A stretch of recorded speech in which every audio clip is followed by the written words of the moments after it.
با اوج گرفتن ناآرامی در منطقه، روسیه پلیس نظامیش را برای نظارت خط بین سوریه و اسرائیل به بلندی‌های جولان فرستاده است.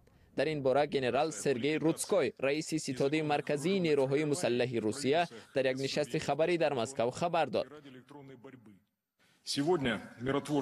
امروز پاسداران صلح سازمان ملل با حمایت پلیس نظامی روسیه بار اول در 6 سال خط تقسیم را نظارت کردند. در مرحله گزارش در خط موسوم به براو تأسیس 8 پاسگاه نظارتی پلیس نیروهای مسلح روسیه پیش بینی شده است.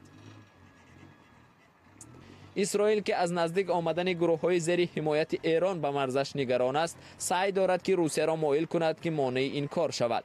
نیروهای بشار اسد، رئیس جمهور سوریه، مناطق جنوب غربی و نزدیک به اسرائیل را از حضور آشوبگران پاک می‌کنند و این مایه نگرانی اسرائیل شده است.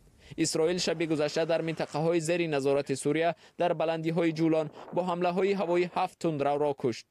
روسیه و ایران در جنگ سوریه به حکومت بشار الاسد کمک میکند و اسرائیل میخواهد که روسیه با استفاده از نفوذش ایران را به عقب کشیدن گروه‌هایش در سوریه مایل کند. اسرائیل ایران و گروه‌های حزب الله لبنان را که از طرف ایران حمایت میشوند خطر مستقیم به امنیت ملی خود میشمارد. بنابر گزارش تاس، ایران اسلحه وزنین خود را از بلندی‌های جولان که اسرائیل اشغال کرده است 85 کیلومتر دور برده است.